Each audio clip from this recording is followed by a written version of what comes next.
Ang aking anak at manugang ay ninakaw ang aking walang kwentang pribadong lupain. Tumatawa. Basura lang yan. Binigyan ko sila ng payo. Nang makahanap sila ng langis na nagkakahalaga ng ₱1.65 bilyon, legal ko itong binawi. Nagwala sila. Bago magpatuloy, mag-subscribe sa channel at isula sa comments kung anong oras na sa inyong rehiyon ngayon. Ang ilaw sa kusina ay kumala sa madilim na pasilyo na parang babala na sanay sinunod ko. Lampas alas negatibo, 11 na at nakahiga ako sa kama. Nakatingin sa kisame nang biglang pumutol ang kanilang tawanan sa katahimikan ng aking bahay. Nilagdaan nga na matandang hangal na yan. Ang boses ng aking anak na si Greg ay may partikular na tono. Ang ginagamit niya kapag akala niya nalampasan niya ang isang tao. Narinig ko na yon dati. Karaniwan kapag nagmamalaki siya tungkol sa ilang dial sa dealership ng kotse. Hindi yon kasing talino ng akala niya. Idiniin ko ang aking sarili sa dingding sa labas mismo ng pintuan ng kusina. Ang lamig ng Enero ay umagos sa aking tsinelas. Ngunit hindi ako gumalaw. Sinabi ko sa iyo na gagana ito. Iyon si Veronica, ang aking manugang. Ang kanyang boses ay may kasiyahang ungol tulad ng isang pusa na na-corner ang isang daga. Mga dokumento ng insurance. Klasikong-klasiko. Hindi man lang nagtanong ang matanda. Para patas, itinago ko ang kanyang salamin sa pagbabasa kaninang umaga. Humagigik si Greg. Hindi niya nga makita kahit saan, di ba? Dahan-dahan kong nilagay ang aking kamay sa aking bulsa. Wala. Hinanap ko ang salamin na iyon sa loob ng 20 minuto bago lumitaw si Veronica na may tumpok ng mga papeles. Basura lang naman ang lupa. Patuloy ni Veronica. Narinig ko ang refrigerator na bumukas, ang tunog ng bote ng beer. 240 hektarya ng lesyan at kagubatan malapit sa Atliff City. Pero may bibili niyan para sa pangangaso o kung ano paman. Madaling pera. Magkano kaya ang makukuha natin? ₱2.2 milyon. Baka ₱2.75 milyon. Hindi gaanong kalaki, pero makakatulong sa credit cards. Nakatayo ako doon sa dilim. Ang aking puso ay mabagal at matatag ang tibok. 40 taon bilang isang petroleum geologist ang nagtuturo sa iyo ng pasensya. Natututo kang basahin ang mga senyales, maghintay sa tamang sandali, upang maunawaan na ang nakatago sa ilalim ng ibabaw ay madalas na mas mahalaga kaysa sa nakikita mo sa ibabaw nito. Akala nila, nilagdaan ko ang mga dokumento ng insurance. Sa halip, nilagdaan ko ang isang quitclaim deed. Isang legal na dokumento na naglilipat ng pagmamay-ari ng aking lupa sa aking anak. Lupang binili ko 35 taon na ang nakakaraan sa halagang ₱660,000. Lupang tinawag lang ni Veronica na basura. Halos matawa ako. Halos. 6 na oras mas maaga, kumatok siya sa pintuan ng aking study na may tumpok ng mga papeles at ang kanyang pinakamalaking pag-aalala. Tay, tumawag ang kumpanya ng seguro. Kailangan daw pirmahan ito bago Biyernes o ikakansela nila ang homeowner's policy. Alam niyo naman kung paano ang mga ganyan. Inabot ko ang aking salamin. Wala sila sa aking desk, wala sa aking bulsa, wala sa bookshelf kung saan ko minsan iniiwan ang mga ito. Mababasa ko ito sa inyo, alok niya. Napakamatulungin, napakakonsiderasyon. Standard renewal language lang ito. Walang mahalaga. Lumitaw si Greg sa likuran niya. Nakasandal sa frame ng pintuan na may tamad na ngiti. Huwag na kayong mag-alala, Tay. Formalidad lang. Sana naghintay ako. Sana nakita ko ang aking salamin. Sana nabasa ko ang bawat salita sa aking sarili. Ngunit pagod ako. At sila ang aking pamilya. At anong dahilan ang mayroon sila upang magsinungaling sa akin? Ngayon alam ko na. Umatras ako sa pasilyo, tahimik ang aking mga yapak sa sahig na kahoy na ako mismo ang nag-install 20 taon na ang nakalipas. Ang parehong sahig na nilalakaran nina Greg at Veronica. Nang walang renta sa loob ng 3 taon. Simula nang lumipat sila pansamantala matapos ang lise ng apartment ni Greg. Pansamantala. Ang salitang iyon ay may ibang kahulugan sa bahay na ito. Sa aking silid-tulugan, umupo ako sa gilid ng kama at tinitigan ang aking mga kamay. 67 taong gulang. Retiradong petroleum geologist, biyudo, ama ng 2 anak na lalaki, ang isa'y patay, ang isa'y tila magnanakaw. Ang nakakatuwang bagay tungkol sa pagtataksil ay hindi ito dumarating ng sabay-sabay. Unti-unti itong bumaba, tulad ng tubig sa lupa na dumadaan sa limestone. Hinahanap ang bawat lamat at kahinaan hanggang sa mababad ang buong istruktura. Naisip ko ang dokumentong nilagdaan ko. Ang isang quitclaim deed ay naglilipat ng anumang interes mo sa isang ari-arian sa ibang tao. Walang garantiya, walang katiyakan, basta't malinis na paglilipat ng mga karapatan sa pagmamay-ari. Sa Oklahoma, Kapag nilagdaan at nanotarize na ito, tapos na. Si Veronica na mismo ang nagnotarize. Siyempre, siya nga. Dati siyang ahente ng real estate, kung tutuusin. Alam niya kung ano ang kanyang ginagawa. Kumunot ang aking panga. Hindi sa galit. Hindi pa. Sa pagkilala. Ginugol ko ang aking karera sa pagtukoy ng mga geological formation. Pagbabasa ng seismic data. Pagunawa kung ano ang nakatago sa ilalim ng mga ibabaw na mukhang ordinaryo sa lahat. Hindi ko napansin ang mga senyales sa harap mismo ko. Ang banayad na pagmamaliit sa boses ni Veronica. Ang paraan ni Greg ng pag-iwas sa eye contact kapag humihingi ng maliliit na pautang na hindi na binabayaran. Ang unti-unting pagangkin ng espasyo sa aking tahanan, sa aking kusina, sa aking buhay. Pinaplano nila ito, marahil sa loob ng ilang buwan, at masyado akong komportable, masyadong mapagkakatiwalaan, masyadong nakatuon sa pagpapanatili ng kapayapaan sa isang pamilya na nagdeklara na ng digmaan. Naglakad ako sa aking bintana at tumingin sa dilim. Sa kung saan doon, mga 40 milya sa hilaga, naroon ang 240 hektarya na walang kwentang lupa, scrub oak at pulang lupa, at mga alaala ng isang mas batang lalaki na bumili nito sa isang pakiramdam. Noong mukhang maganda ang geology, ngunit hindi pa kayang abutin ng teknolohiya ang kanyang pinaghihinalaan na nasa ilalim. Ngumiti ako noon, isang maliit at malamig na ngiti na walang kinalaman sa humor. Akala nila ay ninakaw nila ang basura. Wala silang ideya kung ano ang tunay nilang kinuha, at hindi ko sasabihin sa kanila. Hindi pa. Lumayo ako sa bintana at nakita ko ang aking refleksyon sa salamin ng dresser. Parehong mukhang may edad na mukha, parehong kulay abo na buhok, parehong kalmadong ekspresyon na isinuot ko sa hindi mabilang na negosasyon sa boardroom at krisis sa field. Ngunit may iba na ngayon. May iba sa mga mata. Gusto ni na Greg at Veronica na maglaro ng mga laro gamit ang mga dokumento at panlilinlang. Ayos. Nagbabasa ako ng maliliit na letra at nag-analisa ng mga kontrata bago pa man sila ipinanganak. Kinabukasan, nagtimpla ako ng kape ng 6 oras am gaya ng dati. Itlog, toast. Ang pahayagan ng Ardmore ay nakakalat sa mesa sa kusina. Nang dumating si Greg ng mga 8, tumingin ako ng may karaniwan kong banayad na ekspresyon. Magandang umaga, anak. Maganda ang tulog. Napakabilis siyang natigilan. Isang kislap ng takot na hindi mapapansin ng karamihan. Hindi ko iyon pinalampas. Ayos lang. Nagbuhos siya ng kape para sa kanyang sarili. Hindi ako tinitingnan sa mata. Maaga kang gumising. Palagi naman. Iniisip kong pumunta sa Leketetsoma ngayon. Maganda raw ang panahon para sa Enero. Baka makahuli ng ilang striped bass. Magandang ideya, Tay. Gumaan ang boses niya. Walang kahina-hinala ang matanda. Business as usual. Lumabas si Veronica 20 minuto pagkatapos. Perpektong ayos sa kanyang business casual na damit, na parang may mahalaga siyang pupuntahan. Wala. Ang kanyang lisensya sa real estate ay sinuspinde 2 taon na ang nakakaraan. Isang katotohanan na nalaman ko, kamakailan nang binanggit ito ng isang kapitbahay. May kinalaman sa ethical violations. Malabo ang mga detalye, ngunit hindi ang suspensyon. Magandang umaga, Rosel. Hindi niya ako tinawag na Tay. Palaging Rosel.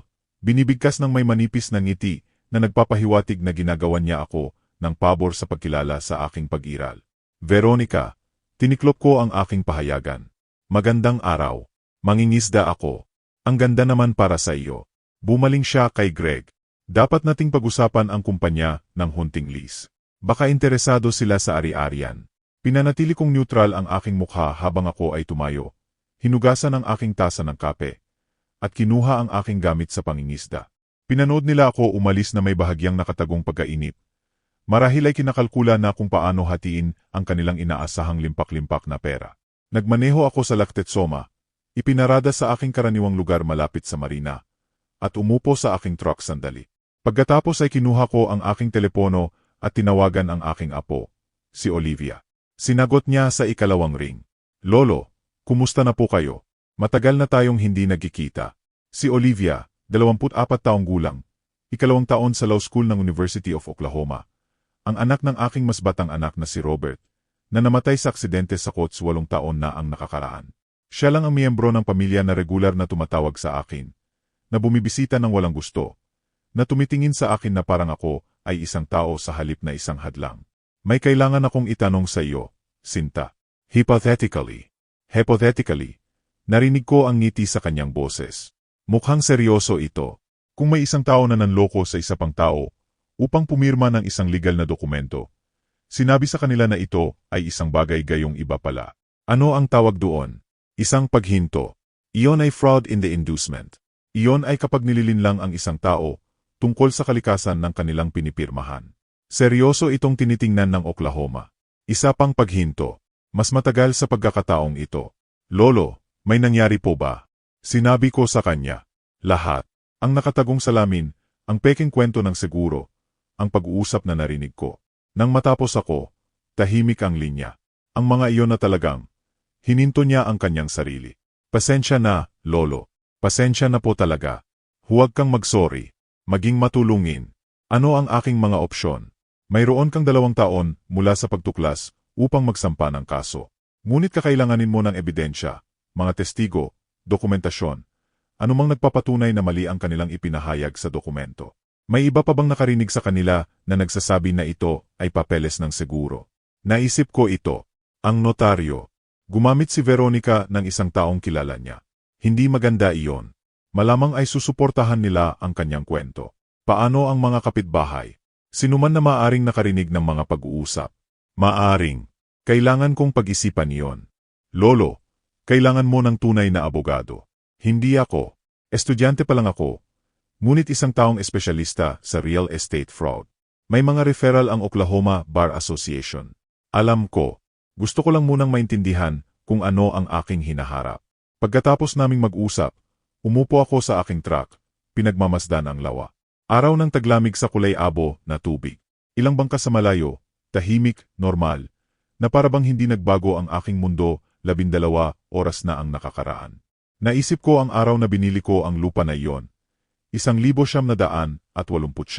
Ako ay 32. Nagtatrabaho bilang isang consulting geologist. Nagsasagawa kami ng seismic surveys sa buong Carter County. Nagmamapa ng mga potential na formation. Karamihan ay hindi kapansin-pansin. Ang karaniwang Arbuckle Limestone, Woodford Shale. Ngunit may kakaiba sa mga readings malapit sa Ratliff City. Isang density anomaly. Isang anino sa data na nagpapahiwatig ng mas malalim na bagay. Binalewala ito ng aking mga kasamahan. Basement rock interference, sabi nila. Hindi sulit habulin. Hindi ako sigurado. Nang ilagay sa bentahan ang 240 hektarya, masukal, pinabayaan, at itinuring na walang halaga, binili ko ito. I-660,000. Lahat ng mayroon ako. 35 taon ng paghihintay. At ngayon, sa oras na ang horizontal drilling ay nagbigay ng access sa mga formation na ganoon, sa oras na nakarinig ako ng mga alingaw-ngaw tungkol sa Chesapeake Energy na naghahanap sa Carter County, ninakaw ito ng sarili kong anak. Ang irony ay halos perpekto. Halos. Inabot ko ang aking glove compartment at kinuha ang isang kupas na Manila folder. Sa loob ay ang aking original na survey notes, seismic readings na kinopya ko, at isang hand-drawn map na may pulang bilog sa isang partikular na lugar. Sa ilalim ng bilog sa aking sulat kamay mula 1,989. Check later. Potential. Akala ni Greg ay ninakaw niya ang walang kwentang lesyan. Akala ni Veronica ay nakagawa siya ng matalinong panloloko. Nagbibilang sila ng kanilang I-2.2 milyon o I-2.75 milyon na pera mula sa hunting lise na parang mga nanalo sa loterya. Wala silang ideya na nakaupo sila sa kung ano ang maaring milyon-milyon sa mineral rights. At wala akong intensyon na sabihin sa kanila. Hindi pa. Una, kailangan ko ng ebidensya, dokumentasyon, mga saksi, lahat ng nabanggit ni Olivia. Isang kaso na napakatibay na walang abogado ang makakasira. Pagkatapos, kailangan kong maghintay sa tamang sandali.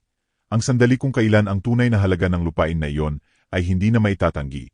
Kung kailan ni Greg at Veronica ay napagtanto kung ano ang kanilang ginawa at kung ano ang kanilang mawawala. Sinimulan ko ang aking truck at umuwi. Kalmado ang mukha. Ang isip ay binabalangkas na ang mga susunod na hakbang. 40 taon sa geology ang nagturo sa akin nito. Ang presyon ay lumilikha ng mga diamante, at ang pasensya ay nagbubunyag ng nakatago. Ginawa nila ang kanilang hakbang. Ngayon na ang oras para gawin ko ang sa akin. Dumating ang Pebrero na may nagyayelong ulan, at ang uri ng kulay-abo na kalangitan na nagpaparamdam sa Oklahoma na parang dulo ng mundo. Ginugol ko ang unang linggo sa panonood, hindi pangingisda, hindi pagbabasa, panonood. Kahanga-hanga kung ano ang napapansin mo kapag huminto ka sa pagtingin sa mga tao, bilang pamilya, at nagsimula kang tingnan sila bilang mga paksa ng pag-aaral. tulad ng mga geological formation. Kapag alam mo na kung ano ang iyong hinahanap, nagiging halata ang mga pattern. Si Greg, halimbawa, bawat umaga tinitingnan niya ang kanyang telepono bago magandang umaga sa sinuman. Mga alerto sa credit card. Napansin ko ang bahagyang paghihigpit sa paligid ng kanyang mga mata. Ang paraan niya ng paglagok ng kanyang kape at pagbulong tungkol sa cash flow. Nalulunod ang lalaki sa utang at hindi niya alam na nakikita ko siyang lumulubog. Mas interesante si Veronica. Ginawa niya ang pagtawag sa telepono sa garahe. Iniisip na sapat na makapal ang mga dingding. Hindi. Narinig ko ang mga piraso. Ang ari-arian malapit sa Ratcliffe City, 240 hektarya. Naghahanap ng mabilisang bentahan. Mabilisang bentahan. Yan si Veronica sa dalawang salita. Mabilis, madali, mabilis na pera. Hinibal na ang lupa ay nasa aking pangalan sa loob ng 35 taon. Hinibal na ang ama ng kanyang asawa ay nakaupo sa katabing silid, na akalay walang alam. Noong Pebrero 3, nagmaneho ako sa opisina ng Carter County Clerk. Kinuha ng babae sa likod ng counter ang mga record ng walang ikalawang sulya. Quitclaim deed isinampa noong Enero 18. Registration number 2024047. Ari-arian ay inilipat mula kay Russell Vernon patungo kay Greg Vernon. Tiningnan niya ako. Ikaw ang orihinal na may-ari. Opo, ma'am. Sinusuri lang kung tama ang lahat ng isinampa. Ang burokrasya ng pagtataksil ay gumagana sa papeles. At ang papeles ay walang kamali-mali. Ang aking anak ay ngayon ang legal na may-ari ng lupa na hindi ko kailanman nilayon na ibigay sa kanya. Nang gabing iyon, natagpuan ko ang isang listahan sa Yellow Pages na niligiran ko na ng ilang linggo. Ronald Harris, lisensyadong pribadong investigador. Ipinangako ng adang discreet, masusing, profesional. Dinyal ko ang numero. Harris Investigations. Ginoong Harris, ang pangalan ko ay Russell Vernon. Kailangan ko ng background information tungkol sa dalawang individual, ang aking anak at manugang. Isang paghinto. Maaring maging komplikado ang mga bagay-bagay sa pamilya. Ninanakaw nila ang aking lupa sa pamamagitan ng pandaraya. Balak ko itong bawiin ng legal. Ngunit una, kailangan kong malaman kung sino talaga ang aking kinakaharap. Ang aking retainer ay $100 at 72,500 sa isang buwan plus expenses. Kailan tayo maaaring magkita? Nagkita kami kinabukasan ng hapon sa isang coffee shop sa downtown Ardmore. Si Harris ay isang matipuno na lalaki na nasa kanyang huling 50s na may mukha na tila nakita na ang lahat at hindi na nagugulat sa anuman. Nakinig siya ng hindi sumisingit habang ipinapaliwanag ko ang sitwasyon. Kaya sinabi nila sa iyo na ito ay papeles ng seguro. Sabi niya nang matapos ako. At pumirma ka ng hindi nagbabasa. Hindi ko makita ang aking salamin. Itinago ng aking anak. Huwag kang magalit sa iyong sarili. Gumagana ang mga skemin na ito dahil sinasamantala nila ang tiwala. Iyan ang dahilan kung bakit sila pandaraya. Kinuha niya ang isang notepad. Sisikapan ko ang financial backgrounds. Binanggit mo na ang iyong manugang ay isang real estate agent. Ang kanyang lisensya ay sinuspinde. Hindi ko alam ang mga detalye. Hahanapin ko sila. Minsan naulit ang mga pattern. Sa loob ng 3 linggo, naghukay si Harris habang nanonood ako. Sa bahay, gumanap ako ng papel na matandang walang alam sa perpektong paraan. Tinatanong si Greg tungkol sa kanyang trabaho. Pinupuri si Veronica sa kanyang pagluluto. Sa lahat ng oras, napansin ko ang bawat tawag sa telepono. Bawat pabulong na pag-uusap. Bawat kasinungalingan na akala nila ay hindi ko narinig. Noong Pebrero 24, tinawagan ako ni Harris sa kanyang opisina sa 2nd Street. Umupo ka, Ginoong Vernon. Nakuha ko na ang iyong ulat. Ang folder ay makapal. Masyadong makapal para sa kaginhawaan. Ang iyong anak, utang sa credit card sa 4 na account. I-4.785 milyon. Utang sa sasakyan. I-1.87 milyon. 3 buwan na ang atraso sa pagbabayad. Ang kanyang sitwasyon sa pananalapi ay desperado. Higit pa sa aking hula. Ipinaliwanag ng mga numero ang gutom sa mga mata ni Greg. Ngayon ang iyong manugang. Idinikit ni Harris ang isang dokumento. Suspenso ang lisensya noong Marso 2022 ng Oklahoma Real Estate Commission. Dahilan, maling paglalahad ng mga dokumento sa mga kliyente. Nakumbinsi niya ang isang matandang mag-asawa na pumirma sa akala nila ay mga lease agreement. Sa totoo lang, isang sales contract. Parehong scam, magkaibang biktima. Tinitigan ko ang dokumento. Ginawa na niya ito dati. Mayroon pa.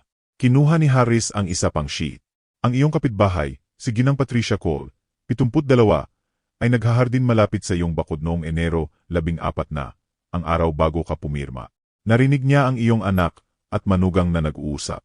Direktang quote, sabihin mo sa kanya na ito ay mga papeles ng seguro. Hindi naman binabasa ng matanda ang maliliit na letra. Nandoon na, isang testigo na nakarinig sa kanila na nagpaplano ng panlilinlang bago ito nangyari. Handang magbigay ng nakasulat na pahayag si Ginang Cole. Patuloy ni Harris. Siya ay matalino, kapanipaniwala, at tila hindi gusto ang iyong manugang. May kinalaman sa isang hiniram na casserole dish na hindi na binalik. Sa kabila ng lahat, halos ngumiti ako. Huwag kailanman maliitin ang mga sama ng loob ng mga kapitbahay. Binayaran ko ang bayad ni Harris at kinuha ang folder. Sa aking truck, binasa ko ang lahat ng 2 beses. Ang mga utang, ang sinuspinde na lisensya, ang pahayag ng testigo, bawat piraso ng ebidensya na kailangan ko upang patunayan na ang Enero 15 ay hindi isang regalo. Ito ay pagnanakaw sa pamamagitan ng panlilinlang. Kinuha ko ang aking telepono at tinawagan si Olivia. Lolo, may nakita ka po ba? Lahat, sabi ko. Ngayon kailangan ko ng isang napakahusay na abogado. Ang opisina ni Patrick Reed ay nasa 2 palapag ng isang gusaling ladrilyo sa 312 West Main Street sa Ardmore, Suite 205. Ang brass nameplate ay nagsasad, Patrick Reed, Attorney at Law, Real Estate at Civil Litigation. Nakita ko siya sa pamamagitan ng referral service ng Oklahoma Bar Association. Walang personal na koneksyon, walang pabor, tanging credentials at reputasyon sa paghawak ng mga kaso ng pandaraya. Ang waiting room ay amoy lumang libro at kape. Sumulya ang isang sekretarya nang pumasok ako. Ginoong Vernon, hinihintay ka niya. Tumayo si Reed nang pumasok ako sa kanyang opisina. 52 taong gulang, may kulay-abong templo. Matatag ang pakikipagkamay ngunit hindi agresibo. Ang kanyang desk ay organisadong kaguluhan, tumpok ng mga file, ligalpad na puno ng mga tala, isang komputer na nagpapakita ng tila mga record ng ari-arian. Ginoong Vernon, pakiupo. Iginawi niya ako sa isang upuan na gawa sa balat. Nirepaso ko ang paunang impormasyon na ipinadala mo. Sabihin mo sa akin ang lahat mula sa simula. Ginawa ko. Ang gabi ng Enero 15, ang nakatagong salamin, ang kwento ng seguro, ang narinig na pag-uusap, ang investigasyon ni Harris, lahat. Nagtala si Reed nang hindi sumisingit. Nang matapos ako, sumandal siya at tinitigan ako. Ikaw ay isang petroleum geologist sa loob ng 40 taon. Kaya, naiintindihan mo ang dokumentasyon, ebidensya, pagbuo ng kaso mula sa mga piraso. Tumango siya. Ginoong Vernon, ang inilarawan mo ay textbook fraud in the inducement. Ang iyong anak at manugang ay sadyang mali ang pagpapahayag ng isang legal na dokumento. Sinabi nila sa iyo na ito ay seguro gayong ito ay isang quitclaim deed na naglilipat ng pagmamay-ari. Mababawi ko ba ito? Sa ilalim ng Oklahoma Title 15, Section 50, ang isang kontrata na nakuha sa pamamagitan ng pandaraya ay voidable. Mayroon kang 2 taon mula sa pagtuklas upang magsampa ng kaso, at natuklasan mo ang pandaraya sa parehong gabi na pumirma ka. Kinuha niya ang isang legal pad. Narito ang ating diskarte. Una, nagsasampa tayo ng kaso upang ipawalang bisa ang quitclaim deed batay sa pandaraya. Pangalawa, nagsasampa tayo ng tinatawag na lispendence, isang abiso ng nakabinbin na litigasyon. Ito ay naitala laban sa ari-arian at hinaharangan ang anumang pagbebenta hanggang sa malutas ang kaso. Hindi nila maaaring ibenta habang ito ay nakabinbin. Anumang mamimili ay makakakita ng lispendence sa title search at aalis. Walang bumibili ng ari-arian na may nakakabit na aktibong litigasyon. May ipit ang iyong anak at manugang. Paano ang testigo, si Patricia Cole? Mahalaga. Ang kanyang patotoo ay nagpapatunay ng premeditation. Pinlano nila ang pandaraya bago ito isinagawa. Pinagsama sa kasaysayan ng iyong manugang. Tinapik niya ang ulat ni Harris. Mayroon tayong matibay na kaso. Hindi ito hindi pagkakaunawaan. Ito ay sadyang ginawa. Magkano ang magiging halaga nito? Hindi nag-alinlangan si Reed. I-825,000 retainer. I-22,000 kada oras pagkatapos niyan. Ang isang kasong tulad nito, kung umabot sa paglilitis, ay maaring umabot sa I-1.65 milyon hanggang I-2.2 milyon kabuuang halaga. Mayroon akong I-4.015 milyon sa ipon. Pensyon na I-154,000 buwan-buwan. Masasaktan ako, ngunit kakayanin ko. Gawin mo, sabi ko. Bahagyang ngumiti si Reed. May isa pa. Ibinukadkad niya ang kanyang computer monitor sa akin. Na-research ko ang iyong ari-arian. Ang 240 hektarya malapit sa Ratliff City. Ano tungkol doon? Alam mo ba na ang Chesapeake Energy ay nagsasagawa ng geological surveys sa Carter County, partikular sa paligid ng iyong lupa? Huminto ang aking puso. Pagkatapos ay nagsimulang muli ng mas malakas. Narinig ko ang mga alingaw-ngaw. Higit pa sa mga alingaw-ngaw. Nag-file sila ng mga permit para sa exploratory drilling sa loob ng 5 milya. Ang Woodford Shale, ang Arbuckle Limestone, nagpapakita sila ng malaking potential para sa horizontal drilling at hydraulic fracturing. Wala akong sinabi. Hinayaan ko siyang magpatuloy. Ginoong Vernon, ang lupang binili mo noong 1,989 ay maaring nakaupo sa malaking reserba ng langis. Kung magkasya ang Chesapeake na mahalaga ang mga mineral rights na iyon, huminto siya. Maaring pinag-usapan natin ang milyon-milyon, posibleng. Naisip ko sina Greg at Veronica na nagdiriwang sa kanilang pagnanakaw ng walang kwentang lesyan. Tungkol kay Veronica na sinusubukan ibenta ang 240 hektarya para sa mabilis na pera. Wala silang ideya kung ano ang tunay nilang kinuha. Ginoong Reed, sabi ko, gaano katagal? Bago tayo makapag-file. 2 linggo upang maghanda ng dokumentasyon. Mag-file kami sa unang bahagi ng Mayo. Nagbibigay iyon sa atin ng oras upang tipunin ang lahat at nagbibigay sa kanila ng oras upang mas lumalim ang kanilang sarili. Tumayo ako at kinamayan siya. Ginoong Vernon, mas matagal niyang hawak ang aking kamay. Hindi mo ito ginagawa para lang sa pera, di ba? Hindi. Nakatingin ako sa kanyang mga mata. Tiningnan nila ako sa mukha, tinawag akong hangal, at ninakaw ako. Ang sarili kong anak, ang kanyang asawa. Akala nila ay masyado akong matanda at masyadong bobo para mapansin. At ngayon malalaman nila na ang ilang bagay na nakabaon sa ilalim ng lupa ay may paraan ng paglabas sa ibabaw.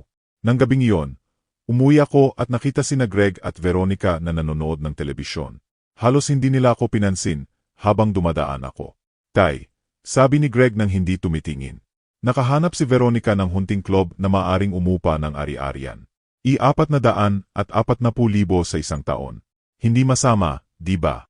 Mabuti iyan, anak. Umirap si Veronica. Sinabi ko sa kanya na dapat nating ibenta, hindi ipalis. Ngunit walang pagmamadali. Wala nang ibang gustong bumili ng lasyan na iyon. Tumango ako at nagpatuloy sa aking silid. Sa loob, umupo ako sa aking kama at ngumiti ng bahagya. 440,000 sa isang taon. Akala nila nanalo sila. 440,000 sa isang taon. Sa loob ng 2 linggo, magfa-file ang aking abogado. Ang lupa ay i-freeze.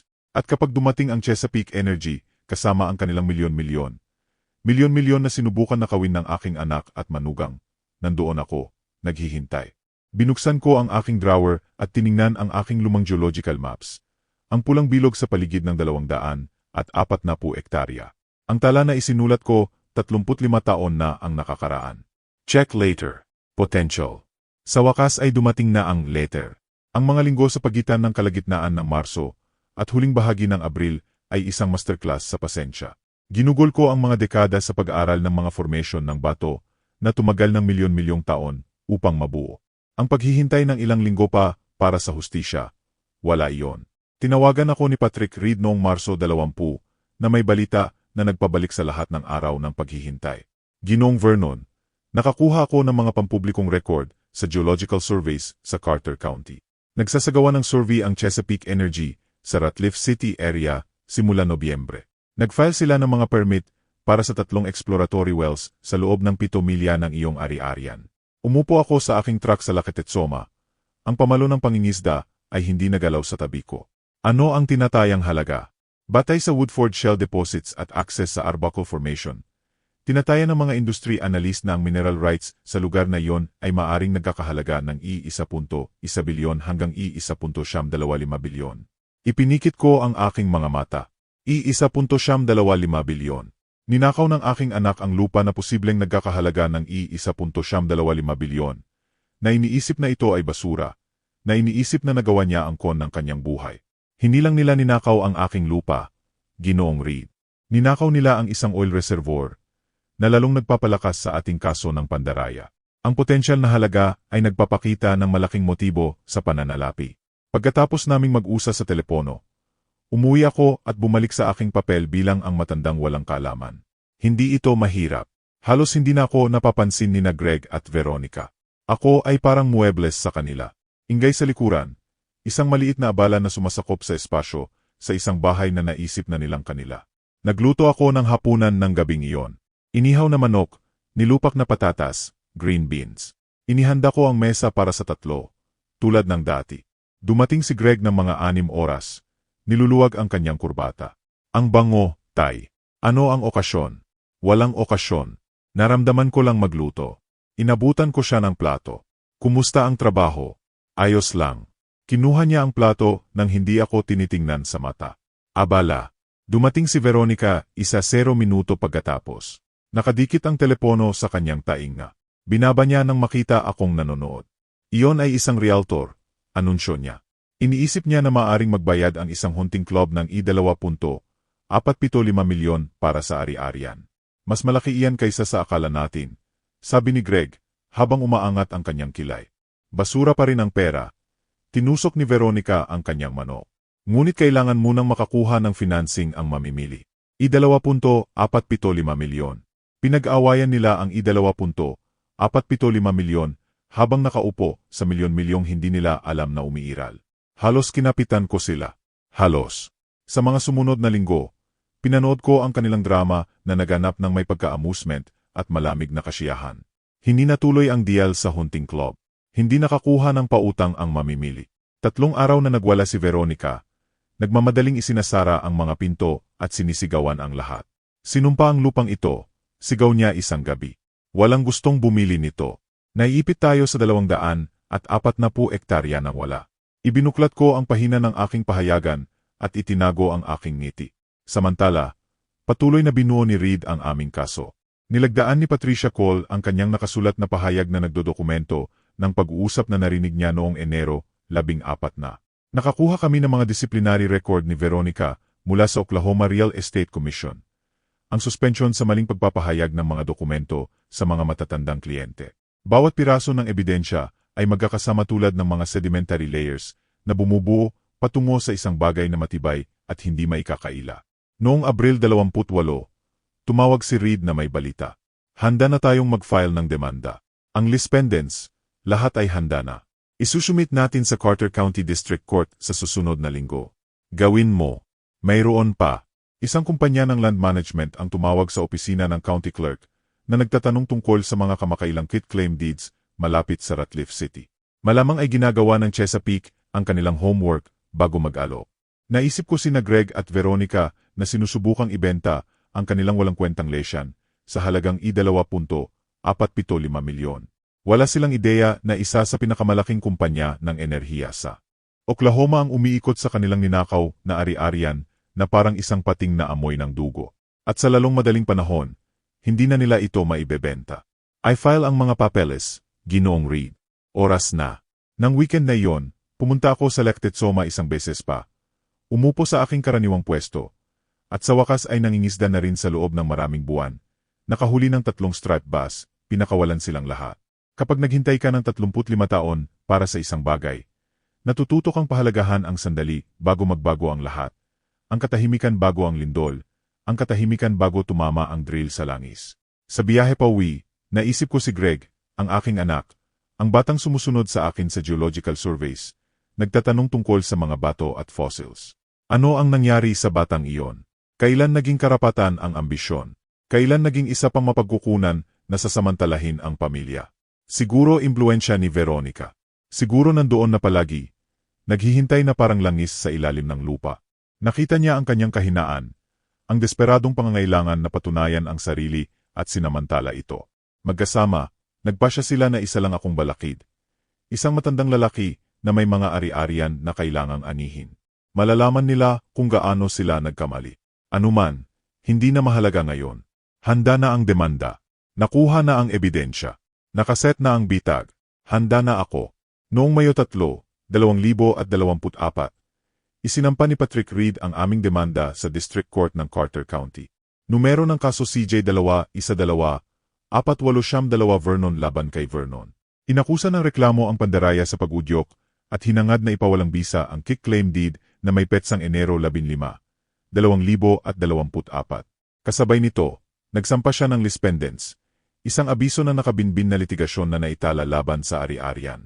Mula noon, sinumang maghahanap ng titulo ay makakakita na ang lupa ay nasa ilalim ng legal na hindi pagkakaunawaan.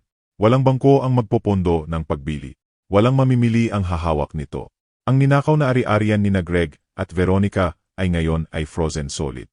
Dumating ang summons sa pinagtatrabahuan ni Greg noong Mayo 5. Morrison Ford, ang dealership kung saan siya nagtatrabaho. Ipinapakita niya sa isang customer ang isang bagong negatibo, 150 nang pumasok ang process server. Nagtanong para kay Greg Vernon, at inabot sa kanya ang sobre sa harap ng mga kasamahan. Nawalan ng kulay ang mukha ni Greg habang binabasa ang fraud in the inducement sa opisyal na dokumento ng korte. Pinanood, bumulong ang kanyang mga kasamahan. Tahimik na nagpaalam ang customer. Agad na tinawagan ni Greg si Veronica. Basag ang boses sa telepono. Sino ang nagdemanda sa atin? Ang matanda talaga ang nagdemanda sa atin. Nasa kusina ako, naghihiwa ng gulay para sa hapunan. Nakikinig sa kanyang pabulong na sagot sa speakerphone. Impossible. Hindi niya magagawa. Hindi niya alam. Alam niya. May summons. Vernon laban kay Vernon. Fraud in the inducement. Sinusubukan niyang bawiin ang lupa. Halos parang musika ang takot sa kanyang boses. 4 na buwan akong naghintay para sa sandaling ito. 4 na buwan ng pagpapanggap na hangal. Ang matandang ama, ang walang kalam-alam na ama na hindi napansin na ninakawan siya ng kanyang sariling anak. Ngayon alam na nila. Ngayon nagbago na ang laro. Umuwi si Greg ng gabing iyon na parang bagyo na lumiligid mula sa prairie. Napakalakas ng pagkasara ng pinto na nayanig ang mga larawan sa dingding. Nasa likod niya si Veronica. Ang mukha ay baluktot sa halos kontroladong galit. Nakita nila ako sa sala na nagbabasa ng libro tungkol sa geological formations ng Arbuckle Mountains. Tamang-tama, naisip ko. Ano ito? Inihagis ni Greg ang summons sa coffee table. Ang kanyang mukha ay maputla, halos kulay abo. Nanginginig ang kanyang mga kamay habang itinuturo ang mga papeles. Ano ang ginawa mo? Sinara ko ang aking libro ng dahan-dahan. Inalis ang aking salamin sa pagbabasa. Ang mga nakita kong nakatago sa drawer ni Veronica, 3 araw matapos kong pirmahan ang deed na iyon. Itinabi ko sila. Nagsampa ko ng demanda, sabi ko. Para bawiin ang aking lupa. Ang iyong lupa. Humakbang si Veronica, tumaas ang boses. Pinirmahan mo na iyon. Ibinigay mo sa amin. Hindi. Tiningnan ko siya sa mata at pinanatili ang aking tingin. Sinabi mo sa akin na nagpipirma ako ng mga dokumento ng seguro. Nagsinungaling ka. Iyon ay pandaraya. Napakawalang kwenta. Hindi mo naintindihan. Hindi ba? Iwinagayway ko ang aking salamin. Nakita ko ito sa iyong drawer. Veronica. Itinago ni Greg upang hindi ko mabasa kung ano ang aking pinipirmahan. Bumaling ako sa aking anak. Naalala mo iyan, di ba, Greg? Nagbukas. Nagsara ang bibig ni Greg. Mukha siyang isda na hinila mula sa leketetsoma at ibinaba sa pantalan. Nalilito, desperado. Tay, ako. Mahigpit siyang lumunok. Hindi ganoon iyon. Sinusubukan lang naming tumulong. Tumulong. Dahan-dahan akong tumayo. Tinawag mo akong matandang hangal. Greg, tinawanan mo ang panlilinlang sa akin. Narinig kita ng gabing iyon sa kusina. Nilagdaan ng matandang hangal na yan. Iyan ang mga salita mo. Ang kanyang mukha ay naging puti mula sa pagkakulay-abo. Hinawakan ni Veronica ang kanyang braso. Ang mga kuko ay kumakapit sa kanyang manggas. Hindi mo mapapatunayan ang alinman diyan, sabi niya, ngunit nawala ang kanyang kumpiyansa. Takot ang kumislap sa kanyang mga mata. Sa totoo lang, kaya ko. Inilagay ko ang folder sa harap nila. Narinig ka ni Patricia Cole na nagpaplano nito noong araw bago ako pumirma. Nagbigay siya ng nakasulat na pahayag. At ang iyong disciplinary record sa Oklahoma Real Estate Commission. Lisensya sinuspinde dahil sa maling pagpapahayag ng mga dokumento sa mga matatandang kliyente. Ngumiti ako. Parehong scam, magkaibang biktima. Kinuha ni Veronica ang folder. Binasa ang unang pahina. Nagbago ang kanyang mukha. Gulat. Pagkatapos ay pagdududa, pagkatapos ay purong galit. Ikaw na walang utang na loob na matanda, sigaw niya. 3 taon na naming inaalagaan kayo, at ito ang ganti ninyo sa amin. Inaalagaan ako. Pinanatili kong kalmado ang aking boses. Nakatira kayo sa aking bahay ng walang renta. Kinakain ninyo ang aking pagkain, at pagkatapos ay ninakaw ninyo ang aking lupa at tinawag akong hangal. Ikinabig ko ang aking ulo. Napansin ko ang lahat, Veronica. Lumubog si Greg sa sofa. Nakatakip ang ulo sa kanyang mga kamay. Tay, pakiusap. Maayos natin ito. Pamilya tayo. Hindi nagnanakaw ang pamilya sa pamilya. Anak. Ibabalik namin. Ang lupa. I-drop mo lang ang demanda. Huli na para diyan. Nagsampa ko ng lis pendens. Ang lupain na yon ay frozen hanggang sa magpasya ang korte kung sino ang may-ari nito. Hindi mo ito maaring ibenta. Hindi mo ito maaring ipalis. Wala kang magagawa dito. Tumalikod ako patungo sa aking silid-tulugan. Iminumungkahi ko na humanap ka ng magaling na abogado. Isinara ko ang pinto sa aking likuran at nakinig sa pabulong na tunog ng kanilang pagtatalo. Sumisigaw si Veronica, nagmamakaawa si Greg, ang tunog ng isang bagay na itinapon sa dingding. Sa unang pagkakataon sa loob ng maraming buwan, nakaramdam ako ng kapayapaan. Kinabukasan, nalaman kong kumuha sila kay Bennett, isang abogado na kilala sa agresibong taktika at courtroom theatrics. Pagpipilian ni Veronica, walang duda. Hindi siya susuko ng walang laban. Ayos lang iyon. Hindi rin ako. At wala pa rin silang ideya tungkol sa langis. Dumating ang Hunyo na may record-breaking na init at isang counterattack na inaasahan ko. Si Sean Bennett, ang abogado na kinuha ni Greg at Veronica, ay nagsampa ng mosyon na nagpatawa sa akin nang malakas nang ipakita ito sa akin ni Reed. Inaangkin nila na may dementia ka. Sabi ni Reed sa telepono. Argumento ni Bennett na kusang loob mong ibinigay ang lupa sa iyong anak. Pagkatapos ay nakalimutan mo ito dahil sa pagbaba ng cognitive function na naugnay sa edad. Humihingi siya ng court-ordered medical evaluation. Umupo ako sa aking truck sa Laketetsoma. Pinagmamasdan ang sikat ng araw sa umaga na ginagawang ginto ang tubig. Iyan ang kanilang diskarte.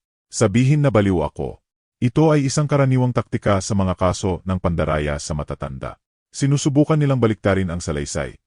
Gawin kang hindi mapagkakatiwalaang partido sa halip na biktima. Good luck doon. Tumawa si Reed. Umaasa akong sasabihin mo iyan. Naalala mo ang cognitive evaluation na iminungkahi ko noong Pebrero, ang ginawa ni Yar. Patricia Mitchell sa Mercy Hospital. Kumpletong neurological workup. Tumagal ng halos 2 oras. Ang kanyang ulat ay nakaupo sa aking desk ngayon. Ang pasyente ay nagpapakita ng cognitive function na ganap na normal para sa kanyang edad. Walang senyals ng dementia, memory impairment, o diminished capacity. Ang pasyente ay ganap na may kakayahan na gumawa ng legal at pinansyal na desisyon. Handa siyang tumestigo sa korte. Ngumiti ako sa telepono. Paghandaan. Hindi lang ito para sa geological surveys. Kailangan mong palaging asahan kung ano ang nakatago sa ilalim ng ibabaw, sa mga bato, sa mga kontrata, at sa mga tao. Tinanggihan ang dementia motion ni Bennett 2 linggo pagkatapos. Hindi hinangaan ni Hukom Morris ang mga argumento na walang suporta mula sa anumang medical na ebidensya. Ngunit ang tunay na bomba ay dumating noong Hunyo 22. Nasa bahay ako. Naghahanda ng tanghalian nang biglang pumasok si Greg sa pintuan. Namumula ang mukha sa kagalakan. Nasa likod niya si Veronica. Hawak ang kanyang telepono na parang naglalaman ito ng mga nananalong numero sa loterya, na sa isang paraan ay totoo nga. I-1.65 bilyon, sigaw ni Greg. Tay, narinig niyo ba ako? I-1.65 bilyon. Dahan-dahan kong inilapag ang aking sandwich. Ano ang sinasabi mo?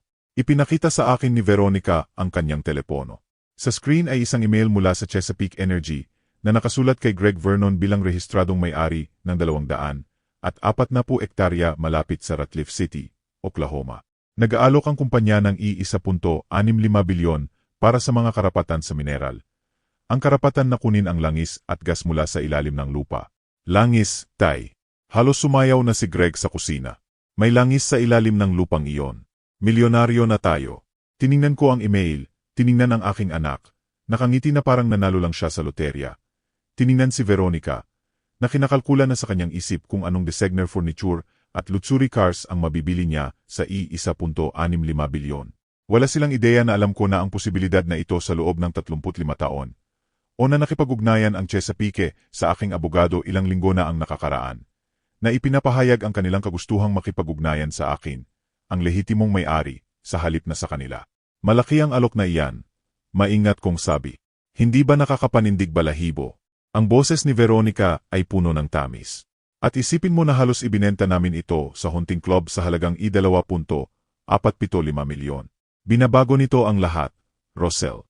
Dapat mong i-drop ang demanda. Maayos natin ang isang bagay. Isang patas na hati. Hatiin. Ulit ko ang mga salita ng Flatley. Ninanakaw mo ang aking lupa, tinawag mo akong hangal, tinawanan mo ito sa aking kusina, at ngayon gusto mong hatiin ang I-1.65 bilyon sa akin. Bahagyang nawala ang kagalakan ni Greg. Tay, halika na. Pamilya tayo. Nagkamali kami, okay. Isang malaking pagkakamali. Ngunit ito ay pera na magbabago sa buhay. Lahat tayo ay makikinabang. Magkano ang plano mong ibigay sa akin? Nagpalitan sila ng tingin. Sumagot si Veronica, I-550 milyon. Ikaw ay makakakuha ng I-550 milyon. Kami ay makakakuha ng I-1.1 bilyon. Mas patas iyon, kung isa sa alang-alang na ninakaw mo ito sa pamamagitan ng pandaraya. Iyan ay interpretasyon mo lang. Hindi. Pinutol ko siya. Iyan ang magiging interpretasyon ng korte. Dinala ko ang aking sandwich sa aking silid. Sa likuran ko, galit na humuni si Veronica. Gumawa ka ng isang bagay. Ipaliwanag mo sa kanya. Ngunit wala silang magagawa. Ang mga lispendents na isinampa ko ay humaharang sa lahat ng transaksyon. Nakaupo sila sa I-1.65 bilyon na hindi nila mahawakan. Nang gabing iyon, tumawag si Reed na may balita na nagpapabuti sa araw. Ginoong Vernon, nakipag-ugnayan ang legal team ng Chesapeake Energy. Ginawa nila ang due diligence at natuklasan ang iyong demanda. Ayaw nilang makipag-ugnayan kay Greg, ang kanilang eksaktong mga salita. Mas gusto naming makipagnegosasyon sa lehitimong may-ari. Kapag nanalo ka, handa silang makipagtulungan sa iyo. Ang irony ay napakaganda. Ninakaw ni na Greg at Veronica ang walang kwentang basura, at ngayon ay pinagmamasdan ang milyon-milyong dumulas sa kanilang mga daliri. Ang Hulyo ang pinakamahabang buwan sa aking buhay. Ang init ng Oklahoma ay brutal. Record-breaking na temperatura araw-araw.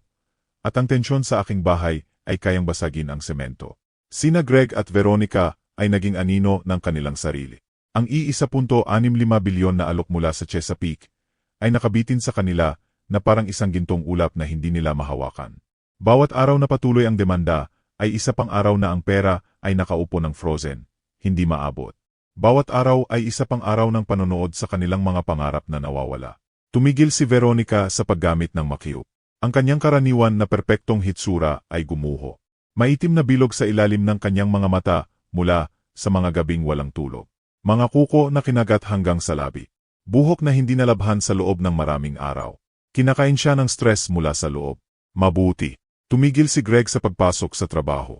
Narinig ko siya sa telepono kasama ang kanyang manager sa Morrison Ford na gumagawa ng lalong desperado na mga dahilan tungkol sa mga emergency ng pamilya at personal na issue sa kalusugan. Ang kanyang boses ay parang walang laman, talunan. Ang kumpiyansa na lalaki na buong pagmamalaking tinawag akong matandang hangal 6 na buwan lang ang nakakaraan ay ngayon ay naglalakad sa bahay na parang multo. Iniiwasan ang eye contact, tumatalon sa biglaang tunog. Ang kanilang abogado, si Sean Bennett, ay ginagawa ang lahat ng kanyang makakaya. Ngunit ang ebidensya laban sa kanila ay napakalaki.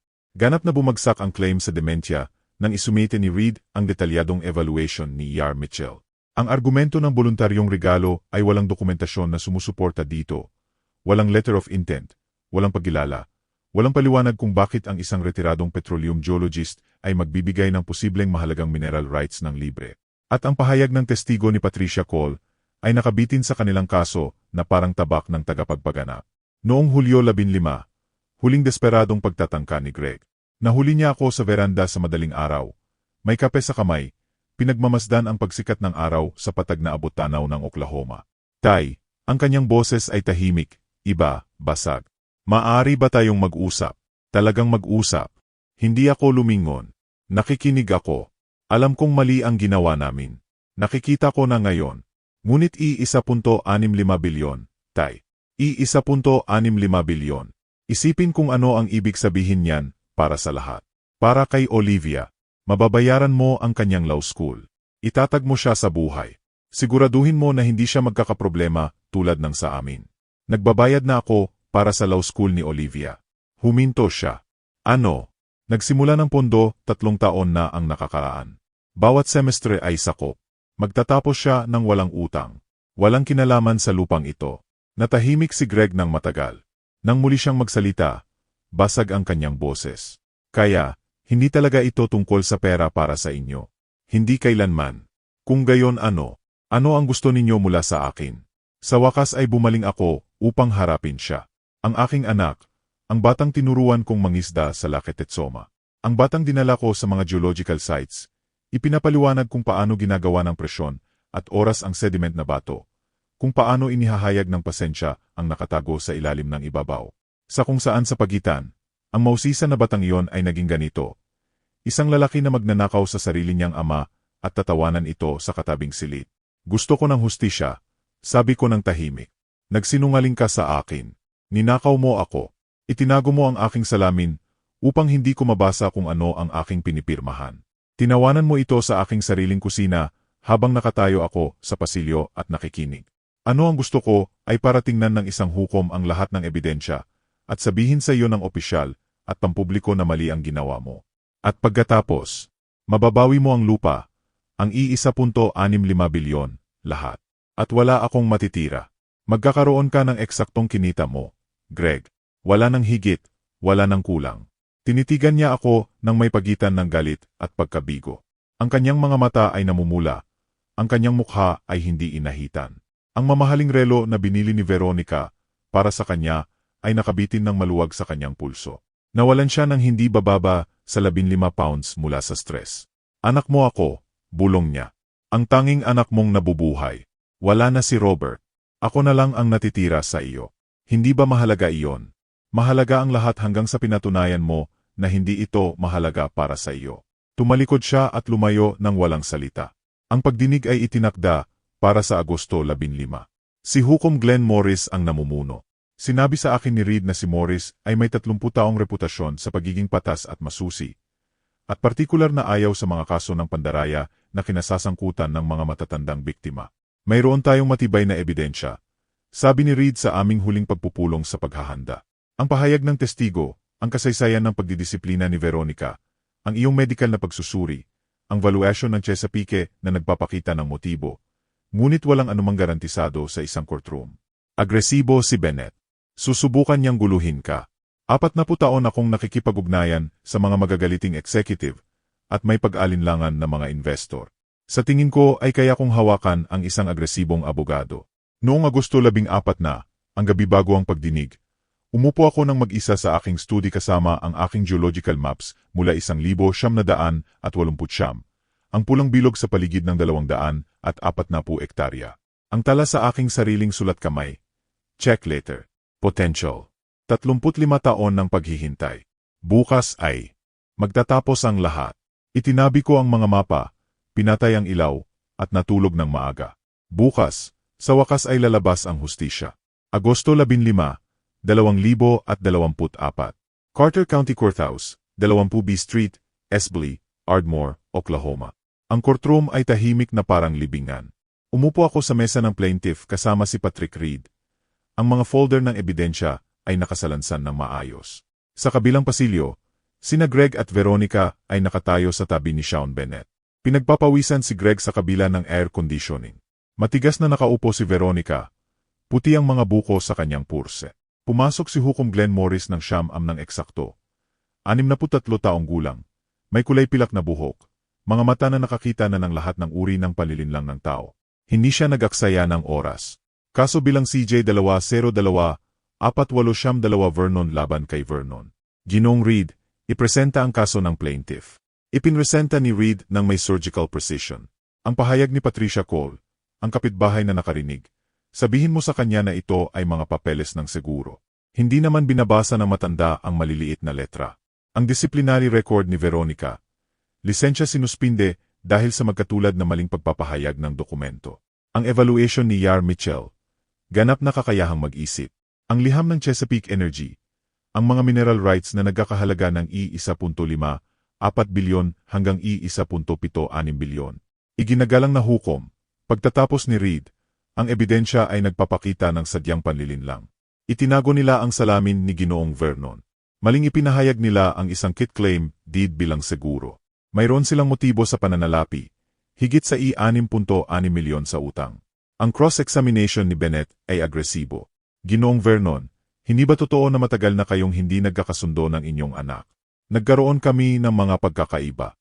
Hindi yon nagbibigay sa kanila ng karapatan na nakawin ako. Maraming matatandang magulang ang naglilipat ng ari-arian sa mga anak bilang estate planning. Niloko ako sa pagpipirma ng isang dokumento na akala ko ay iba. Ngunit voluntaryo kang pumirma. Pumirma ako sa akala ko ay seguro. Nakatago ang aking salamin. Sumandal si Hukom Morris. Ginoong Bennett, may ebidensya ka ba na hindi nakatago ang salamin? Wala po, iginagalang na hukom. Ngunit magpatuloy na tayo. Ang pagbabago ng sitwasyon ay nang tumayo si Veronica sa witness stand. Ginang Vernon, sinabi mo ba sa iyong biyenan na ang dokumento ay seguro? Kinagat niya ang kanyang labi. Maaring hindi niya naintindihan. O hindi. Ginamit mo ba ang mga salitang dokumento ng seguro? Matagal na paghinto. Maaring nabanggit ko ang seguro. Narinig ka ni Patricia Cole na nagsabi, sabihin mo sa kanya na ito ay mga papeles ng seguro. Nagsisinungaling ba siya? Namula ang mukha ni Veronica. Hindi niya naintindihan. Mali rin ba ang Real Estate Commission? Sinuspinde nila ang iyong lisensya dahil sa magkatulad na maling pagpapahayag. Iba iyon. Paano? Hindi siya makasagot. Direktang tinanong ni Hukom Morris si Greg. Naiintindihan mo kung ano ang quitclaim deed? Namutla si Greg. Opo, iginagalang na hukom. Naiintindihan mo na naniniwala ang iyong ama na nagpipirma siya ng seguro. Hindi siya nagtanong dahil itinago mo ang kanyang salamin. Hindi ko sinasadya. Pinutol ng boses ni Hukom Morris na parang bato. Ang iyong ama ay isang retiradong petroleum geologist na may 40 taon ng karanasan. Inaasahan mo ba na maniniwala ang korte na ito na voluntaryo niyang ipamimigay ang lupang nagkakahalaga ng $1.65 bilyon nang wala? Nagbukas, nagsara ang bibig ni Greg. Walang lumabas. Ang korte na ito ay magre-recess hanggang bukas para sa aking desisyon.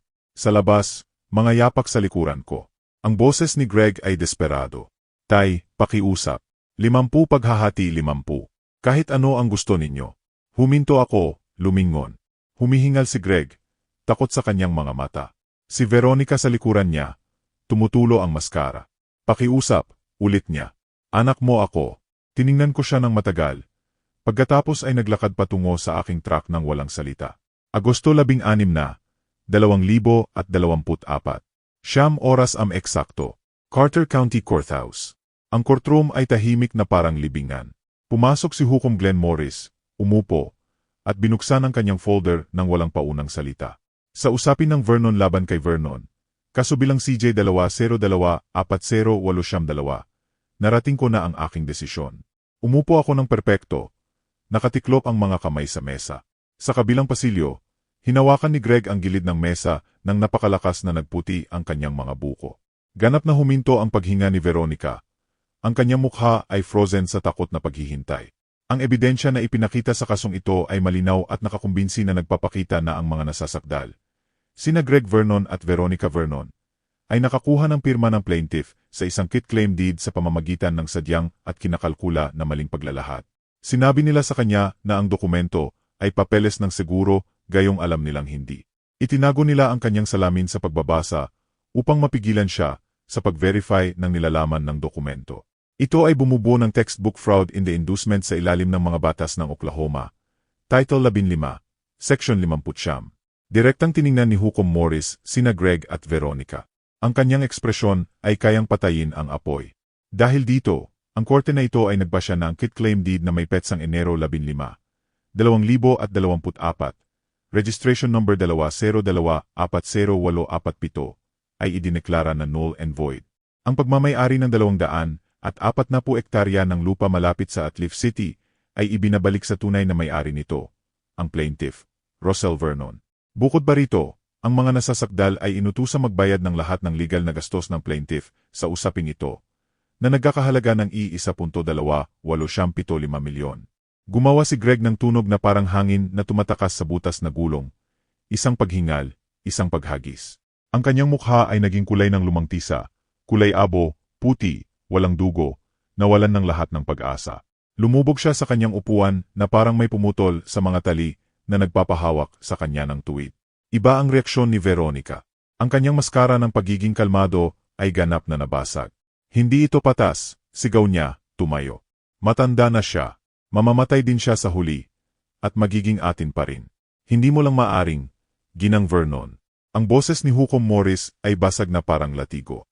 Humakbang pasulong ang bailiff. Isa pang pagsabog, at hahawakan kita sa contempt of court, at magtatagal ka ng gabi sa selda. Tapos na ang iyong kaso. Alisin ninyo ang inyong sarili sa aking courtroom ngayon. Nakatayo siya na frozen, nakabukas ang bibig, umaagos ang mga luha ng purong galit sa kanyang mukha. Hinawakan ni Sean Bennett ang kanyang braso at pisikal na inakay siya patungo sa pinto. Sumunod si Greg na parang zombie, naglalakad ng paatras-atras, hindi Tom.